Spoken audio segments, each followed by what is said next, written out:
Ukraine celebrated the 30th anniversary of its independence from the Soviet Union in late August. But experts say Russia still poses a major security threat, with some 90,000 Russian troops now deployed near the two countries' common border for the second time this year. U.S. Secretary of State Antony Blinken welcomed Ukrainian Foreign Minister Dmytro Kuleba to the State Department Wednesday and assured him that American support is ironclad. Kuleba said Russian aggression against Kyiv will only end once Ukraine is a fully established member of Western organizations.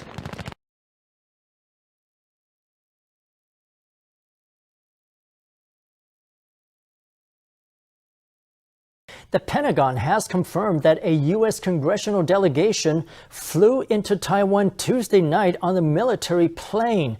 This delegation is believed to have paid a call at the presidential office Wednesday morning. So far, Taiwan and U.S. officials have kept mum about the details on the group's itinerary or the length of their stay. In an off-camera media briefing, Pentagon Press Secretary John Kirby stressed that the visit was, quote, routine and in line with U.S. commitments under the Taiwan Relations Act.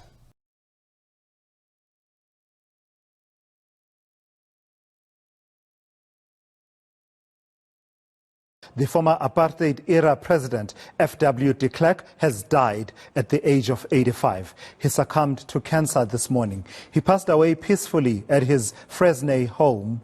De Klerk is survived by his wife, Elita, his children, Jan and Susan, and his grandchildren. The foundation says the family will announce funeral arrangements in due course.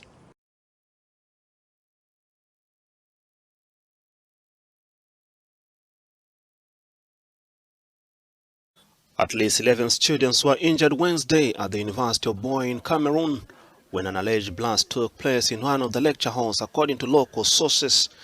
The injured students were rushed to the nearby hospitals, and the police have launched an investigation into the incident.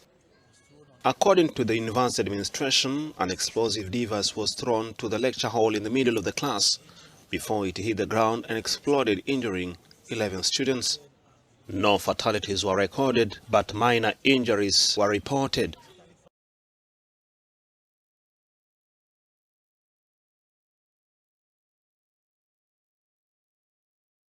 Sources say Russian President Vladimir Putin is likely to visit India in the first week of December. This visit to New Delhi will see the Russian president holding talks with the Indian Prime Minister Narendra Modi. A number of agreements are also expected to be signed during this visit. Now, he is expected to visit India for an annual summit on most probably the 6th of December, sometime in the first week of December.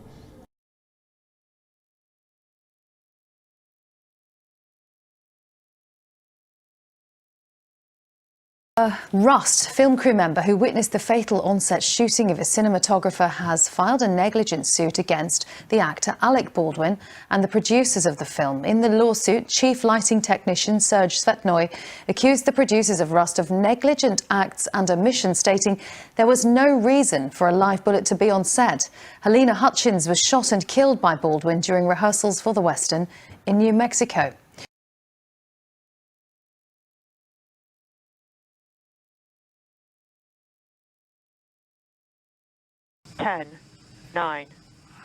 NASA and private rocket company SpaceX launched 4 astronauts into orbit late on Wednesday. 1-0. Ignition. On board was a veteran spacewalker, 2 younger crewmates chosen for future lunar missions, and a German materials scientist. They blasted off from NASA's Kennedy Space Center in Florida at 10 p.m. Eastern. They are due to arrive at the space station orbiting some 250 miles above the Earth on Thursday evening, following a flight of about 22 hours. The flight marks the 3rd operational space station crew sent to orbit.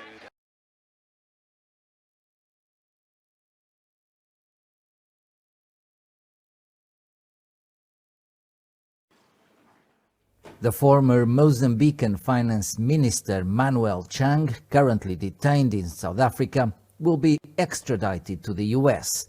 The former government official is accused of corruption in the case of secret loans that plunged the country into its worst financial crisis in 2016.